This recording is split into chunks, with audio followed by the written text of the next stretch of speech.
오래간만에 우리 집사님 보이시고 또 새 얼굴도 보입니다. 주님의 이름으로 축복하고 환영합니다. 오늘 우리가 본 말씀은 너무나 잘 알고 있는 말씀입니다. 흔히 오병이어의 기적이다라고 말씀합니다. 하지만 이 이야기를 제대로 이해하기는 쉽지 않아 보입니다. 우리는 이 이야기를 기적이라고 늘 불러왔습니다. 하지만 마가복음에는 이 말씀을 우리처럼 기적에만 관심을 두지는 않습니다. 사실 마가는 떡과 물고기가 어떻게 되었는지를 말하고 있지는 않습니다. 이제 말씀으로 돌아가 봅시다. 우리는 성경을 볼 때에 문맥이 중요하다라고 했습니다. 성경에 단어가 나오거나 어떤 사건이 있으면 그거를 우리 임의대로 내 마음대로 끌어다 쓰기 편한 곳에 가져와서 적용을 하는 것은 옳지 않은 방법이라 말씀했습니다. 성경 말씀은 절대 띵틀이 아닙니다. 성경 말씀 한 구절을 밟고 뛰어서 올라가 가지고는 자기가 하고 싶은 말을 목사가 막 다 해버리고 그냥 성경으로 다시 돌아와서 착지하면 되는 그런 것이 아닙니다. 분명히 하나님께서 이 말씀을 통하여서 우리에게 주고자 하셨던 뜻을 살펴보는 것이 중요합니다. 그래서 문맥을 생각하여서 성경을 늘 보기를 원합니다. 그래서 그것을 말씀마다 설명하기 힘드니까 아예 강해 설교를 하면 계속 지난주 이어서 새로운 말씀들을 보니까 그런 문맥을 찾아보기에 좋습니다. 그래서 강해 설교를 하고 있습니다. 먼저 문맥을 살펴보면 마가복음 6장 7절에서 13절은 12사도를 파송하는 장면이 나옵니다. 그들은 주님의 권능을 가지고 떠나면서 예수님께서는 여행을 위해 지팡이는 허락되지만 양식이나 배낭이나 돈이나 여벌신이나 여벌옷도 허락하지 않습니다. 그들은 철저하게 하나님의 공급을 의지해야 합니다. 제자들은 나가서 회개하라 전파하고 많은 귀신을 쫓아내고 많은 병자에게 기름을 발라 고쳤습니다. 그리고 우리가 본 말씀 바로 앞에 헤롯 왕의 이야기가 등장합니다. 여러분, 왜 헤롯 왕의 이야기가 등장했을까요? 6장 14절의 말씀을 읽어보겠습니다. 14절입니다. 시작. 이에 예수의 이름이 드러난지라 헤롯 왕이 듣고 이르되 이러므로 이런 능력이 그 속에서 일어나느니라 하고, 이 말씀을 보면 이에라는 단어가 붙어 있습니다. 이 이에가 뭘까요? 12 제자가 나가서 회개하라 전파하고 권능을 행하니까 예수의 이름이 드러나게 된 겁니다. 예수의 이름이 드러나니까 이 헤롯이 갑자기 이 예수가 내가 죽인 세례 요한이 아닌가, 그가 살아난 것이 아닌가라고 이야기를 하게 된 것입니다. 그래서 헤롯의 이야기와 세례 요한의 이야기가 거기에 잠시 끼어 들어간 것입니다. 그리고 이제 다시 제자들을 파송한 이야기가 이어지는 것이 바로 오늘의 본문입니다. 그러니까 오병이어의 기적은 그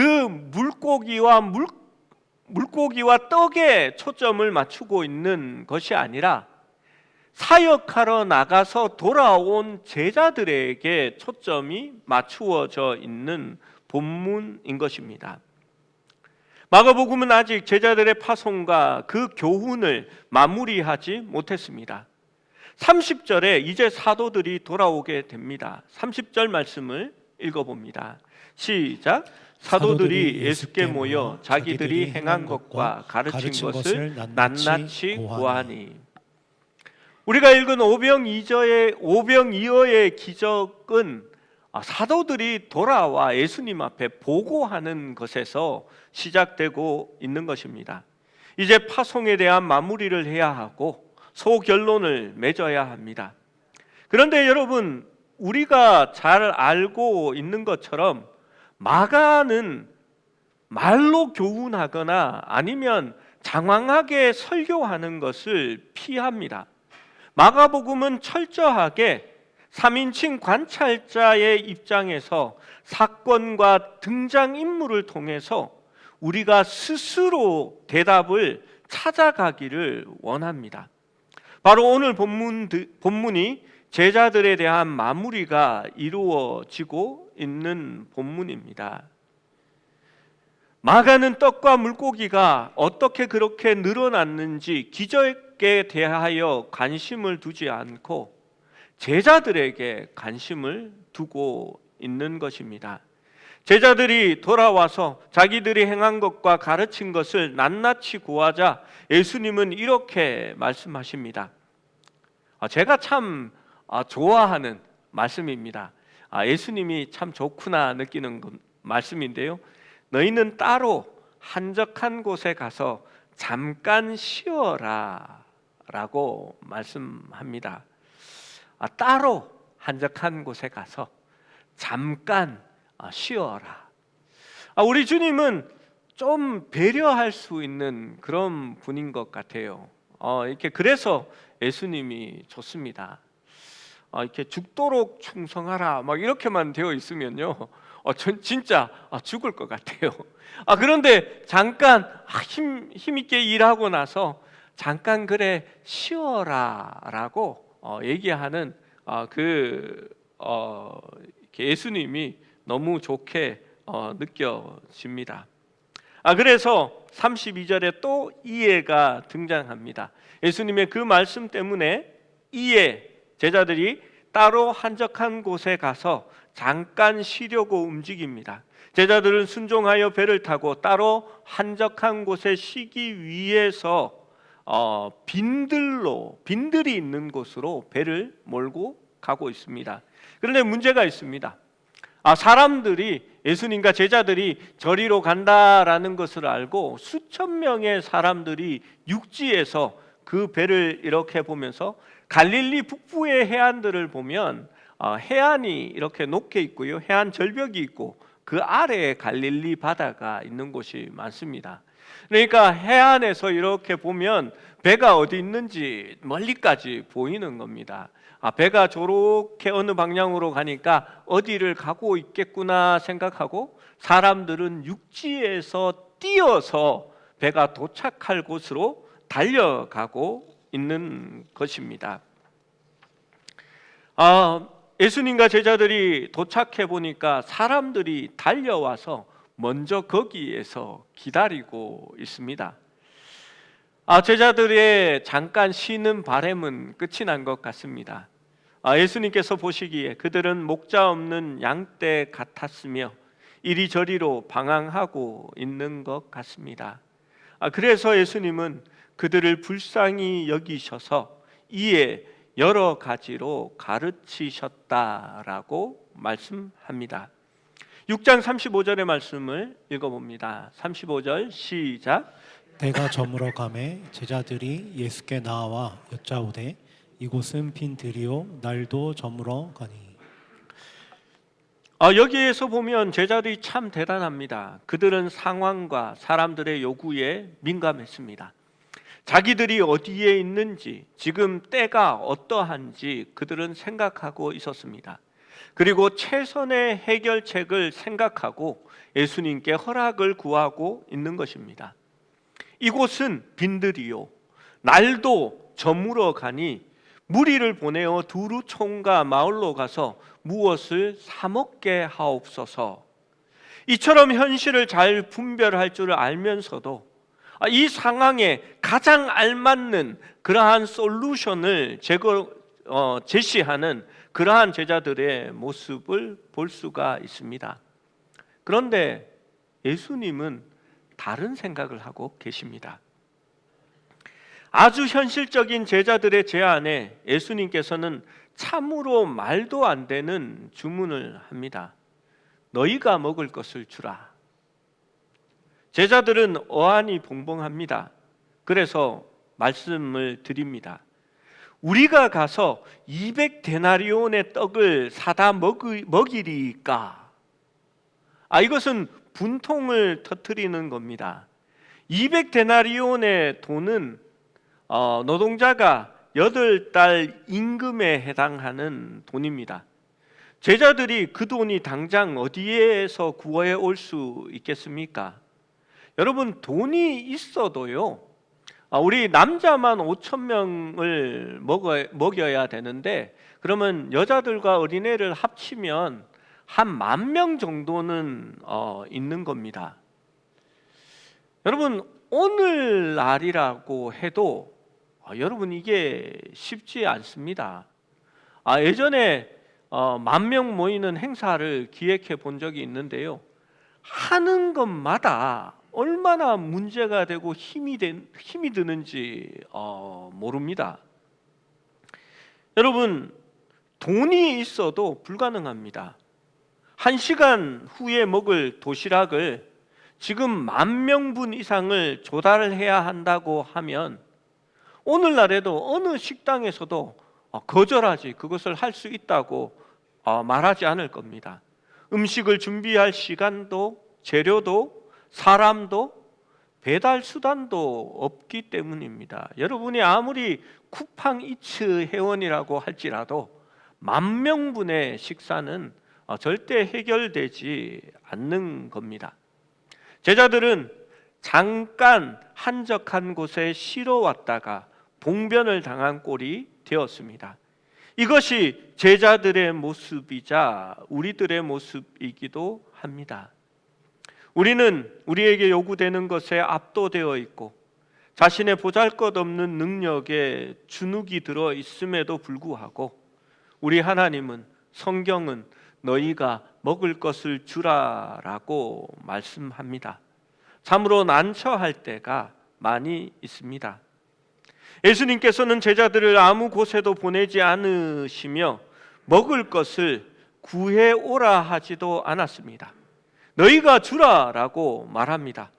예수님께서 물어본 것은 너무나 간단하고 엉뚱한 것이라 지금 제자들은 예수님이 상황을 제대로 파악하고 있을까라고 생각했을 겁니다. 예수님은 너희에게 떡 몇 개가 있느냐 가서 보라라고 말합니다. 가지고 있는 떡이 몇 개나 된다 한들 그게 무슨 소용이겠습니까? 이 많은 사람들을 다 먹일 수 있겠습니까? 그럼에도 불구하고 제자들은 가서 알아봅니다. 아마 얼마 정도 얻을 수 있을지는 모르겠다 생각했을 겁니다. 그리고 돌아와서 퉁명스럽게 말합니다. 선생님, 떡 5개와 물고기 2마리가 있습니다. 생각했던 것보다 훨씬 더 상황이 나빴습니다. 그 정도라면 예수님 혼자 드시고 제자들도 이제 다 굶어야 할 판입니다. 한 사람이 나누어 먹는다면 한 사람이 떡 반쪽과 생선 반토막을 먹는 것에도 불과 적은 그러한 음식들이 있었습니다. 그러나 예수님께서는 난처해하지 않으셨습니다. 예수님께서는 사람들을 50명씩 100명씩 모여 앉게 하셨습니다. 그리고 그 떡과 물고기를 들어 감사의 기도를 한 다음 떼어 제자들에게 나누어 주셨습니다. 여기서부터가 압권입니다. 제자들에게 주어 사람들에게 나누어 주게 하시고라고 기록되어 있습니다. 여러분, 떡과 물고기를 제자들에게 먼저 나누어 줍니다. 떡 5개와 물고기 2마리. 여러분, 한 명의 제자당 얼마가 돌아갔을 것 같습니까? 떡 5개를 12조각으로 나누어 가지면 떡 반쪽보다 조금 모자라는 게 들어가겠지요. 그리고 물고기 2마리를 12조각으로 나누면 가시 빼고 나면 아마 한 요만큼 살점이 돌아갈지 모르겠습니다. 한 제자가 그만큼을 받아 들었습니다. 그리고 예수님께서 이제 가서 나누어 주라라고 말합니다. 제자들의 얼굴이 화끈 달아 올랐을 겁니다. 가장 좋은 방법은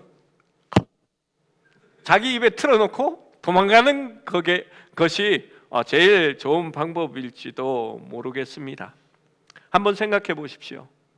먹을 것을 얻기 위해서 기대하는 사람들이 50명, 100명씩 무리를 지어 앉아 있습니다.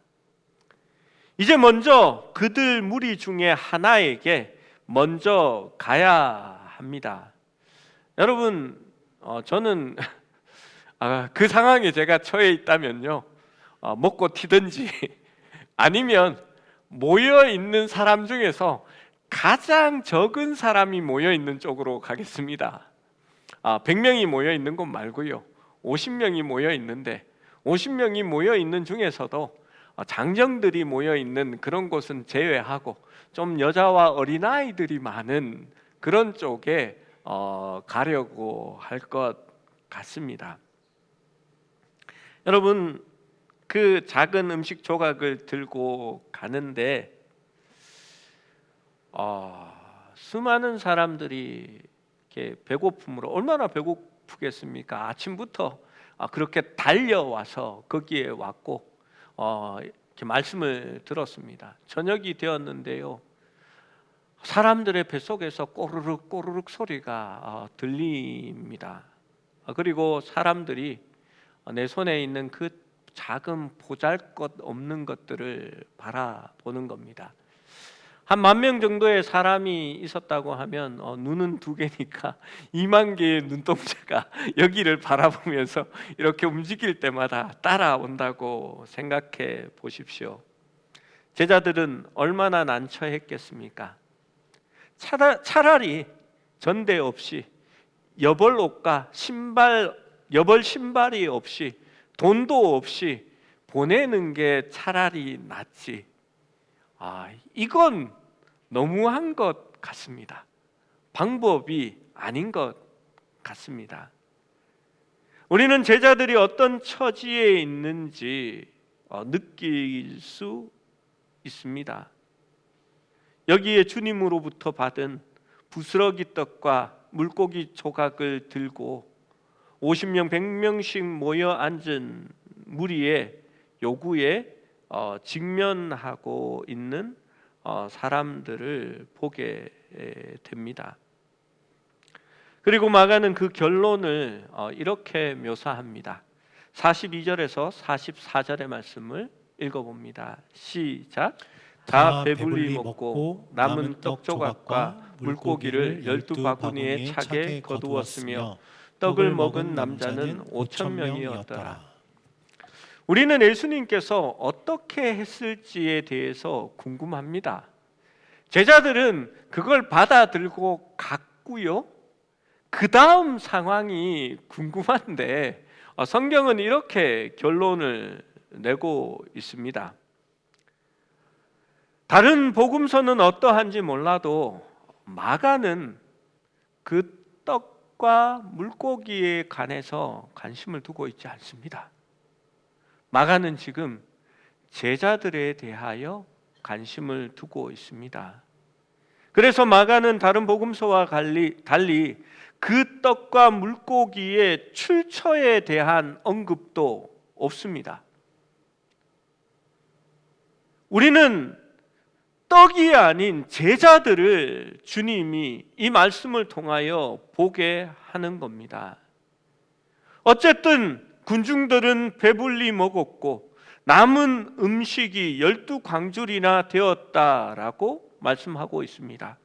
성경은 우리에게 무엇을 말씀하시고 우리의 삶에 무엇을 적용하기 위하여 이 말씀을 주셨을까요?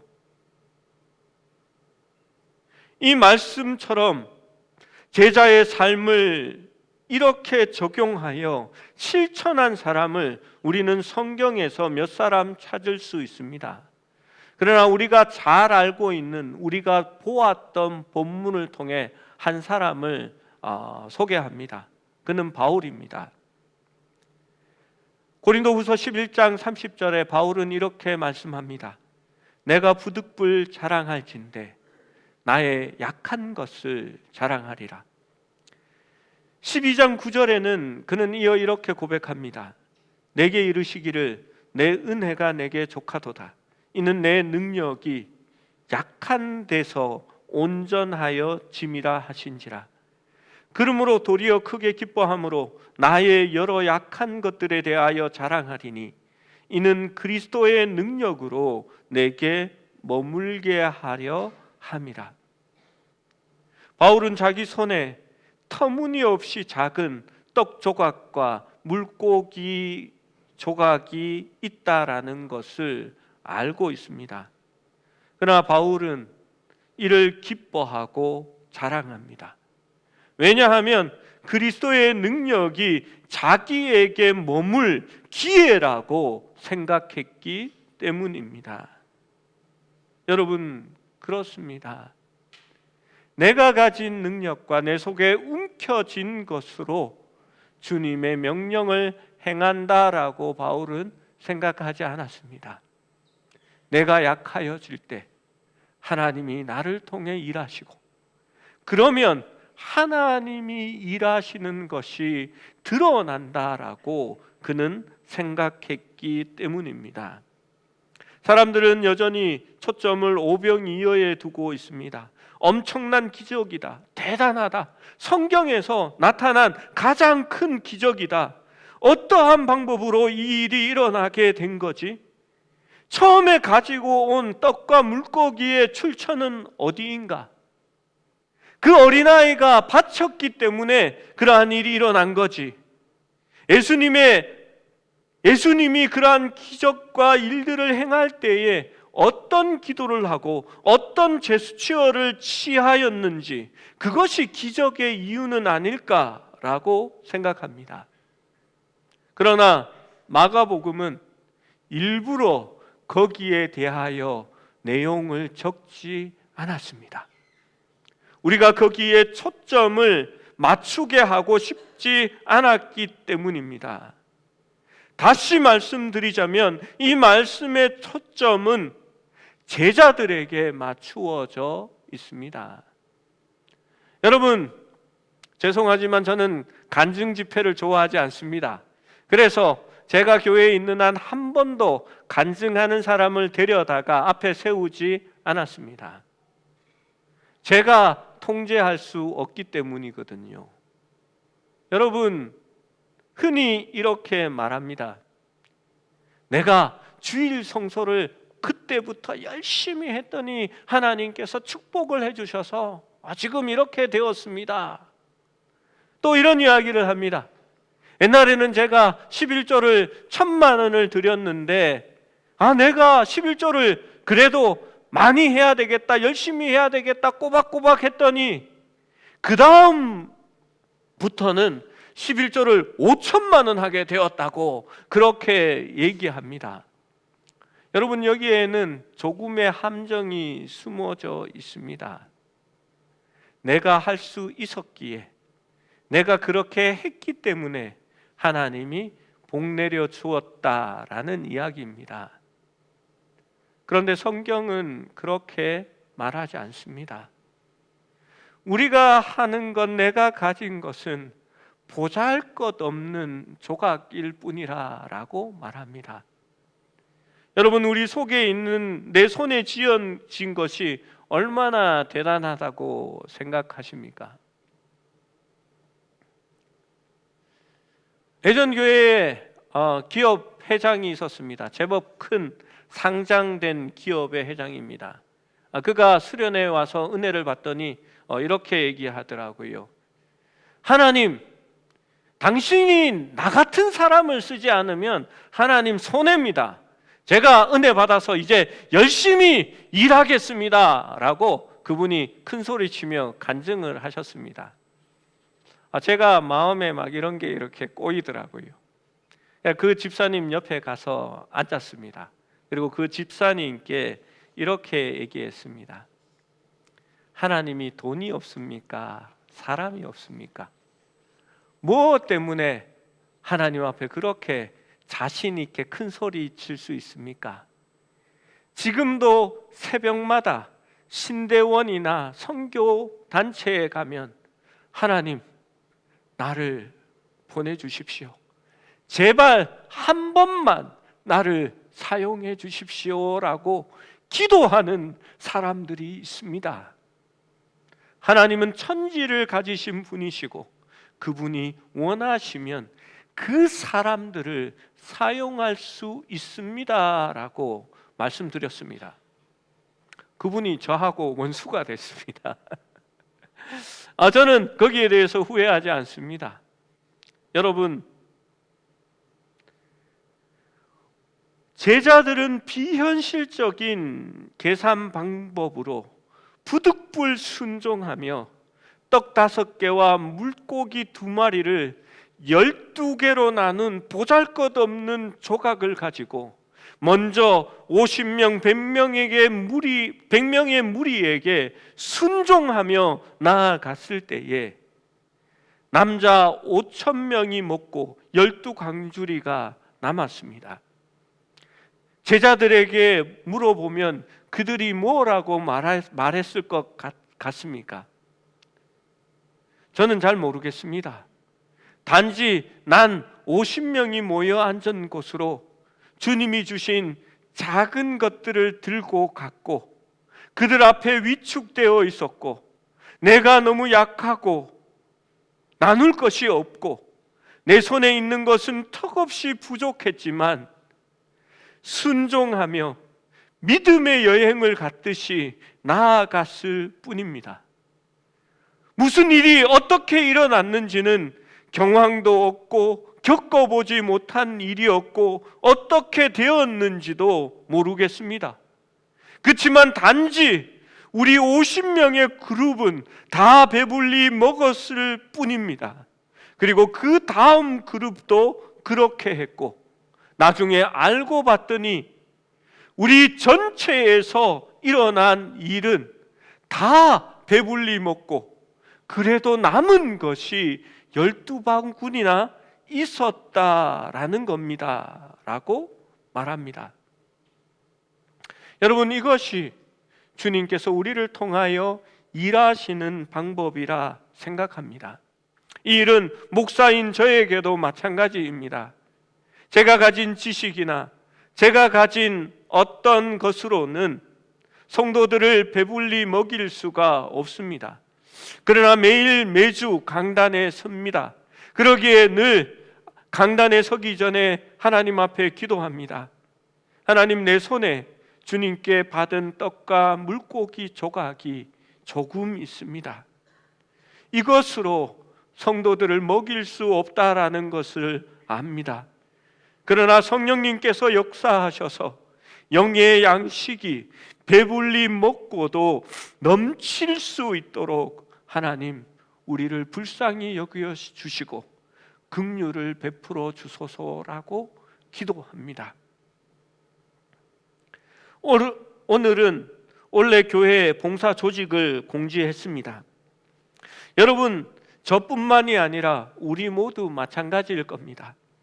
능력이 있어서, 내가 지식이 있어서, 돈이 있어서 그 일을 할 수 있다고 할 수 있는 사람은 많지 않을 겁니다. 그러나 우리가 순종하고 우리의 부족한 것들을 나누기 시작할 때에 저는 부족함 없이 채워 주실 것을 믿습니다. 내 손에 있는 작은 것이지만 그것이 주님의 명령에 따라 움직여졌을 때 결국 교회 안에 일어난 일을 살펴보면 모두가 배불리 먹고도 남음이 있을 만큼의 하나님의 일들이 우리에게 이루어질 줄로 믿는 것입니다. 그것이 바로 오병이어의 기적을 통하여서 주님께서 제자들에게 말씀하시고자 했던 뜻이라고 저는 기억합니다. 우리 교회에도 오병이어의 기적은 일어납니다. 실제로 우리도 식사를 합니다. 실제로 식사 인원이 80에서 때로 많을 때는 100명도 왔다 갔다 합니다. 우리 교회의 식사 예산이 얼마나 작게 잡혀 있는지 모르시지요? 여러분 20-30만을 가지고 100명의 식단을 우리가 매주 먹는 식단을 차려 놓으라 하면 실제로 불가능합니다. 저 같은 사람은 집에서는 요만큼 먹는데 교회만 오면 이만큼 먹습니다.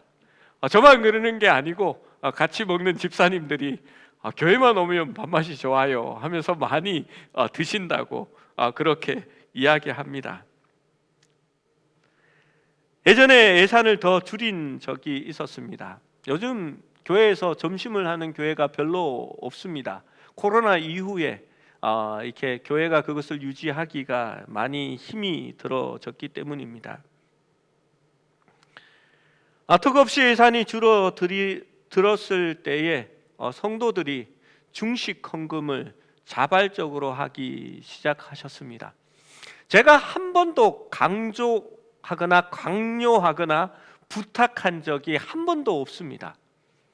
그런데 성도들 중에 누군가가 중식 헌금을 하셨고 그것이 성도들 간에 어떤 좋은 일이 되어서 생일 때나 아니면 할 사람이 없다고 하면 성도들이 자원해서 헌금들을 해 주셨습니다. 그래서 우리가 먹는 주일의 식탁이 준비되어지고 오늘도 한 성도의 가정에서 중식 헌금을 그렇게 해 주셨습니다. 그리고 우리가 그 밥을 먹고 이렇게 먹고 남음이 있을 만큼 충족하게 그렇게 채워집니다. 저는 그러한 일들이 오병이어의 기적이라고 생각합니다. 누군가가 감사함으로 자기 손에 있는 작은 것들을 내어놓을 때에 그 공동체가 배불리 먹고도 남음이 있는 은혜를 누리게 되는 것이라 생각합니다. 이번 공동의회 때에 교회 리모델링에 대한 안건이 있습니다. 저희 교회가 늘 자랑했던 것 중에 하나가 우리 교회는 재정이 건강합니다.